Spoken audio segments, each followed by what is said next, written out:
Kumusta? Ngayon ay balikan natin ang isang 2023 horror thriller film na pinamagatang The Pope's Exorcist. Bago tayo magsimula, maaari po bang paki-like at mag-subscribe po kayo sa maliit kong channel pagkatapos po ninyo manood? Salamat! Nagsimula ang pelikula noong ika-4 ng Hunyo taong 1987 sa lungsod ng Tropea sa Italy. Si Padre Gabriel Amorth, punong exorcist ng Vatican, ay tinawag sa isang bahay, kung saan ang isang lalaki ay sinapian ng demonyo. Sinabi ng lalaki sa pari na siya ang dyablo at siya ay hindi natatakot sa mapagkunwaring Diyos. Sinabi ng pari na kung siya ay isang demonyo, dapat niyang sabihin ang kanyang pangalan, at kung bakit ang lalaking ito ang napiling sapian sa halip na isang makapangyarihang tao. Sinabi ng dyablo na maaari niyang angkinin ang sinuman, at pagkatapos ay dinala doon ang isang baboy. Sinabi ng pari sa dyablo na hindi siya naniniwala sa kanya at hindi niya kayang sapian ang baboy na ito. Inudyok niya ang dyablo, at sa sandaling ang dyablo ay sumapi sa baboy, ito ay binaril, at sinabi sa lalaki na magpahinga dahil wala na ang dyablo. Pagkatapos nito, si Julia ay lumipat mula sa Amerika patungong Espanya kasama ang kanyang anak na si Amy at anak na si Henry. Dumating sila sa kanilang bagong bahay na isinasaayos, kung saan nakilala nila si Carlos, at ipinakilala siya kay Padre Thomas. Nalaman natin na ang simbahang ito ay naging ancestral property ng pamilya ng asawa ni Julia sa maraming henerasyon, na kanilang minana, at namatay ang kanyang asawa isang taon na ang nakalipas. Samantala, pumunta si Henry sa basement habang sinisiyasat ang bahay, kung saan nakakita siya ng isang butas sa dingding, at sa pamamagitan nito, nakita niya ang isang bagay na may simbolo ng Vatican. Sa taong ikalawa ng Hulyo taong 1987, ipinatawag si Padre Gabriel sa Roma. Dito ay tinanong siya ni Cardinal Suvillan tungkol sa ginawa niyang exorcism sa Tropea dahil ginawa niya ito nang walang pahintulot ng obispo. Sinabi ni Padre Gabriel na may sakit sa pag-iisip ang bata at pinaglalaroan lang sila. Sinuportahan siya ni Bishop Lumumba at sinabing ang 78% ng mga kaso ay nirerekomenda ni Padre Gabriel sa mga doktor at mga psychiatrist. Sinabi ni Padre Gabriel na siya ay isang praktikal na tao at tinanong sila kung tungkol saan ang mga katanungan. Sinabi ni Suvillan na ang Congregation of the Doctrine of the Faith ay nirekomenda sa panel na ito na dapat ng formal na tanggalin ang posisyon ng punong exorcist. Tinanong siya ni Gabriel kung ang ibig sabihin nito ay wala na ang mga demonyo. Kung saan sinabi ni Suvillan na ang simbahan ay kailangan ipakita sa mga tao ang landas ng pag-asa, at kailangan nilang iwanan ang gayong mga lumang paniniwala. Tinanong sila, hindi ba ito tungkol sa namatay na batang babae na si Rosaria, na isinulat niya sa magazine? Binalaan siya ni Suvillan na makipag-usap sa mga nakatatanda ng may paggalang, na sinabi ni Gabriel na siya ay ang punong exorcist ng Vatican at ang kanyang posisyon ay ibinigay sa kanya ng kanyang obispo, kaya kung mayroon silang anumang problema sa kanya, dapat kausapin nila ang Papa. Kinagabihan, sa basement ng bahay ni Julia, isang trabahador ang nakarinig ng ilang tunog mula sa butas sa dingding, at nang sindihan niya ang sulo para sumilip, may sumabog, at siya ay nasunog. Samantala, nagsimulang magkaroon ng seizure si Henry, at pagdating ni Julia, bigla siyang bumangon at sinabi na silang lahat ay mamamatay, at pagkatapos ay sinimulan niyang sugatan ang kanyang mukha. Agad siyang dinala sa ospital para sa isang check-up, tinanong siya kung nagkaroon ng malalim na trauma ang kanyang anak, na kung saan sinabi niya na ang kanyang asawa ay namatay isang taon na ang nakalipas at hindi na nagsalita ang bata simula noon. Sinabi sa kanya ng doktor na si Henry ay nagdurusa mula sa psychosis at pinayuhan siya na magpatingin sa isang magaling na psychiatrist. Kinagabihan, namatay ang mga ilaw sa bahay at biglang bumangon si Henry. Pinuntahan siya ni Julia sa pag-aakalang baka matakot ito, at sa kabilang banda, pumunta si Amy sa basement upang buksan ang mga ilaw. Hinawakan ni Henry ang dibdib ni Julia na ikinagulat niya, at sinabi ni Henry na nagugutom siya kaya hayaan siyang sumuso. Pagkatapos ay itinulak niya ito, at ipinakita sa kanila ang nakaukit sa kanyang tiyan na hate, at pagkatapos ay sinabing tumawag sila ng pari. Tinawag nila si Padre Thomas para humingi ng tulong, ngunit pagpasok niya sa silid, itinapon siya ni Henry at maling pari daw ang pinadala nila. Sa kabilang banda, nakausap ni Gabriel ang Papa. Pagkatapos ay sinabi niya sa kanya ang tungkol sa kaso ni Henry na kailangan niyang lutasin, at natatakot siya na isang mapanganib na demonyo ang nandoon. Sinabi sa kanya na pumunta kaagad sa Espanya upang tulungan ang bata. Nakarating si Padre Gabriel sa Espanya, kung saan nakilala niya si Padre Thomas. Pagkatapos ay dinala siya sa bahay ni Julia. Pumunta si Padre Gabriel sa silid ni Henry at sinubukang makipag-usap sa kanya, ngunit hindi siya sinasagot. At nang simulan ni Padre na manalangin, iminulat ni Henry ang kanyang mga mata at sinabi na ang kanyang panalangin ay walang silbi dito. Lumapit sa kanya si Padre at ipinakita sa kanya ang Benedictine Medal, dahil dito nahayag ang mga mata ng demonyo. Tinanong siya ni Padre kung sino siya at bakit ang batang ito lang ang pinili niya. At sinabi niyang siya ang pinakamalaking takot nito, at nasisiyahan siyang sirain ang kainosentihan ng batang ito, ngunit mas magiging masaya siyang sirain ang isang pari. Sinabi niya na pumunta siya dito para sa pari at alam niya ang lahat tungkol sa kanya. Sinabi sa kanya ni Padre Gabriel na sabihin ang kanyang pangalan, ngunit sinabi ng demonyo na hindi siya tanga na papasok sa baboy. Pagkatapos nito, binanggit ng demonyo ang pangalan ng pari na ikinagulat ng pari, tinanong siya kung dapat niyang sabihin ang kakilakilabot na panaginip ng pari. Ngayon ay isang flashback ang ipinakita kung saan ang lahat ng mga kasamahan ni Gabriel ay pinatay sa panahon ng ikalawang digmaang pandaigdig, at sa halip na labanan ng kaaway, nagkunwari siyang patay na parang duwag. Pagkatapos ay nagsuka si Henry ng isang ibon mula sa kanyang bibig, at si Gabriel ay natakot. Sinabi ni Gabriel kay Thomas na alam ng dyablo ang mga bagay na hindi nito dapat malaman. Pagkatapos ay sinabi niya kay Julia na ang kanyang anak ay sinapian ng isang napakadelikadong demonyo at ang pagbawi sa kanya ay maaaring ikamete. Tinanong niya siya kung may aksidenteng nangyari kay Henry, kung saan sinabi niya sa kanya na nakita nitong namatay ang kanyang ama, at labis siyang nabigla dito. Ipinangako ni Padre na hindi siya lalayo sa kanila, at maaaring ang traumang nangyari ang naging daan para sa dyablo. Ang pagdurusa ay maaaring gawing desperado ang kaluluwa, na kung saan maaaring maging mahina ang inosente. Samantala, si Amy ay nakarinig ng ingay at siya ay lumabas upang tingnan na baka si Henry ito. Pumunta siya sa silid ni Henry kung saan biglang itong nagising, na ikinatakot ni Amy at tumakbo siya pabalik sa kwarto niya. Maya-maya lang ay tumunog ang phone niya at nang sagutin, nasa kabilang linya ang ama nila at sinabi sa kanya na silang lahat ay mamamatay. Tumakbo siya sa kanyang ina at sinabi na tumawag ang kanilang ama na nagsabing mamamatay silang lahat. Upang mapaalis ang demonyo, kailangan nilang malaman ang pangalan nito, at ito ang tanging paraan para mailigtas ang bata. Inihanda ni Padre Gabriel si Thomas para sa exorcism. Pagkatapos ay pumunta sila sa silid ni Henry, kung saan sinubukan ng demonyo na gambalain si Gabriel sa pamamagitan ng pagpapaalala sa kanya ng insidente ng digmaan. Gayunpaman, hindi siya pinansin ni Gabriel, at pagkatapos sabihin kay Thomas na simulan ang panalangin, sinimulan niya ang exorcism. Dahil ngayon lang nakita ni Thomas ang lahat ng ito, siya ay medyo natakot, at pagkatapos, ang mga ilaw ay namatay.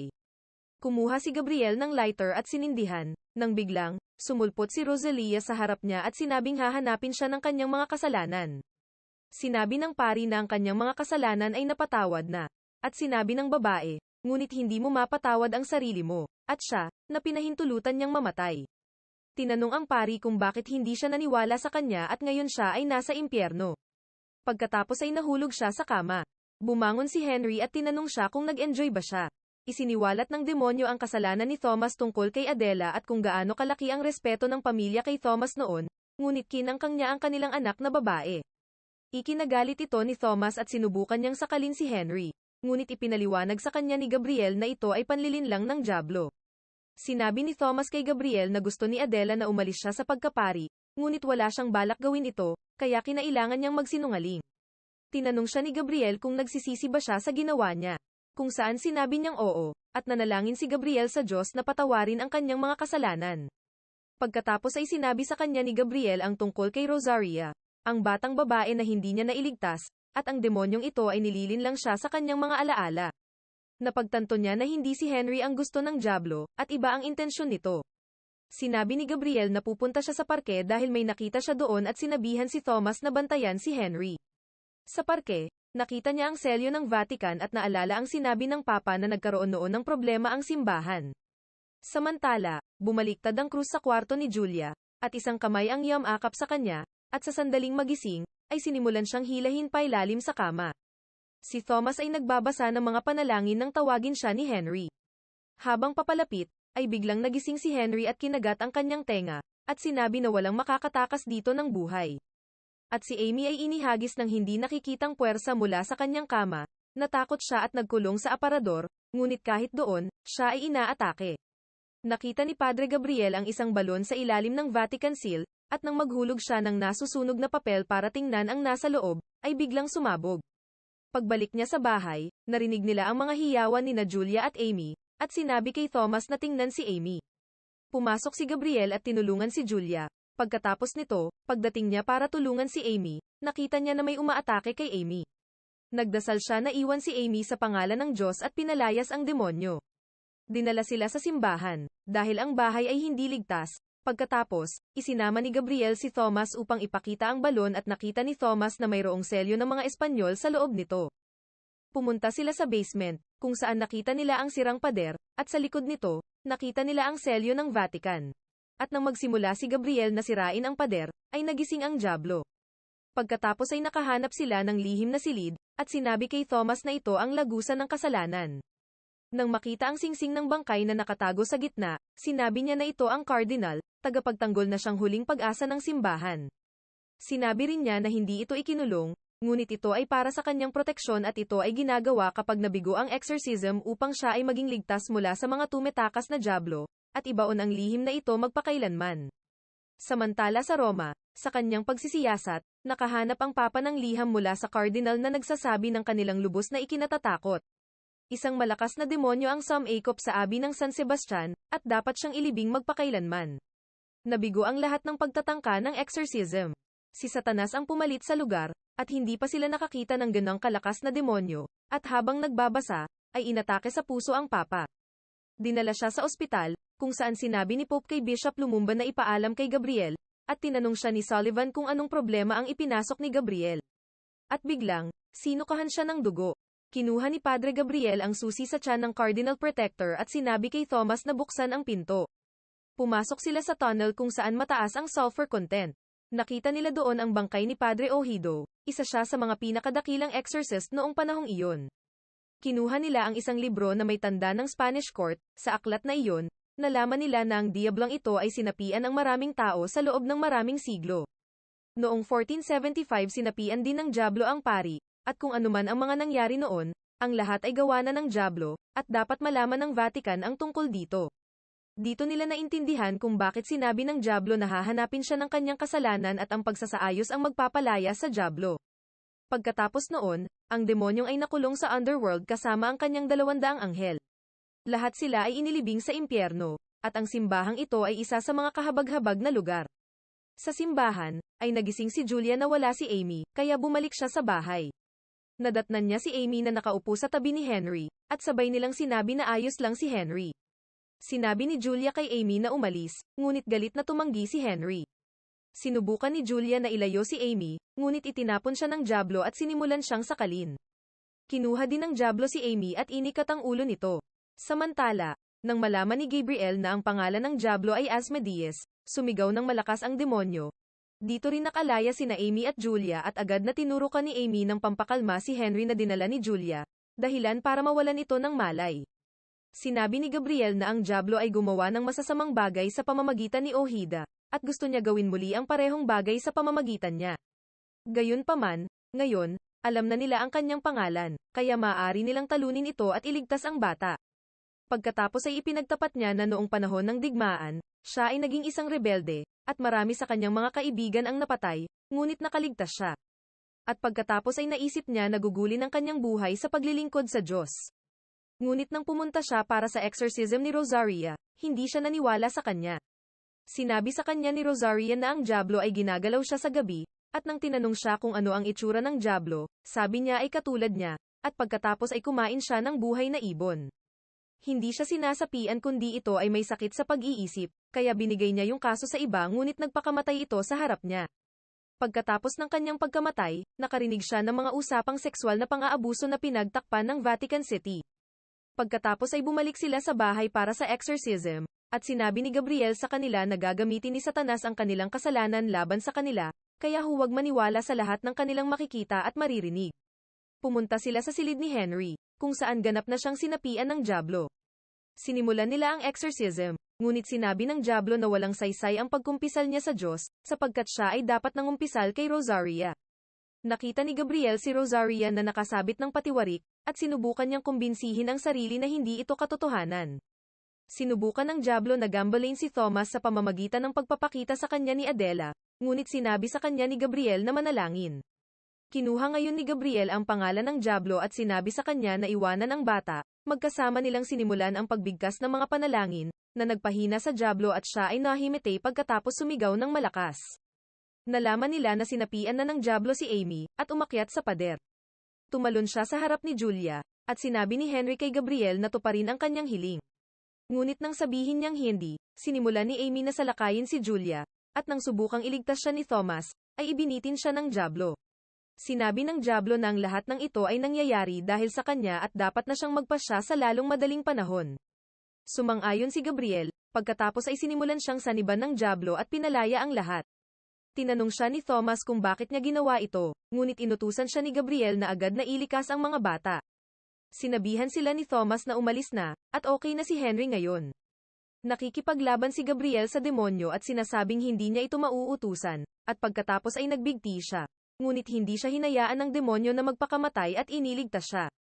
Pumunta si Gabriel sa catacomb, upang masunog niya ang demonyo kasama niya, ngunit bago ito magawa, lumitaw doon si Mama Mary at yumuko si Gabriel, ngunit ito pala ay panlilin lang ng demonyo at inatake siya sa anyo ni Rosaria. Maya-maya ay dumating si Thomas at nakita si Gabriel, na nakaupo sa trono. Sinabi sa kanya ng dyablo na wala na ang kanyang kaibigan, kaya ngayon ay dapat na rin siyang tumakas. Sinabi ni Thomas kay Gabriel na labanan ang dyablo, ngunit nagalit ang dyablo at sinabing wala si Gabriel dito. Hindi sumuko si Thomas at pinaalalahanan si Gabriel kung sino siya, na naging sanhi ng paghina ng dyablo. Lumutang si Gabriel sa hangin, at nagsimulang manalangin si Thomas, at nang mapansin niyang nanghihina na ang demonyo, inutusan niya itong umalis sa katawan ni Gabriel. Ang dyablo ay sumigaw ng malakas bago umalis sa katawan ni Gabriel, ngunit ito ay lumabas sa anyo ni Rosaria at inihagis si Thomas. Pagkatapos ay lumabas si Adele na nagsimulang umatake kay Thomas, ngunit inilagay ni Thomas ang sagradong locket sa ulo nito, na sumaira sa kanya. Ipinasa niya ang crucifix kay Gabriel at ginamit niya ito upang paalisan ang demonyo. Sinimulan nila ang panghuling ritual at nagsimulang magbigkas ng mga panalangin, na kung saan ang dyablo ay nakulong pabalik sa impyerno. Makalipas ang ilang araw, dinala ni Gabriel si Thomas sa Papa, kung saan pinuri ng Papa ang kanilang trabaho. Sinabi rin niya na wala na si Cardinal Sullivan, at si Bishop Lumumba ang bagong cardinal. Sinabi sa kanila ni Lumumba na binili ng Vatican ang simbahan sa pamilya Vasquez at pinabanal ito. Nakabalik ang pamilya sa Amerika ng ligtas, at ayos na ang bata ngayon. Tinalo nila si Asmodeus, ngunit marami pa ring demonyo ang natitira, at sa lalong madaling panahon ay magagawa nilang hanapin ang 179 na iyon. Tinanong niya si Gabriel kung tatapusin niya ang gawaing ito, kung saan tinanong niya si Thomas kung gusto niya gawin ito kasama siya, at pumayag si Thomas. Dito natatapos ang pelikula at huwag po ninyong kalimutan mag-like at subscribe. Salamat!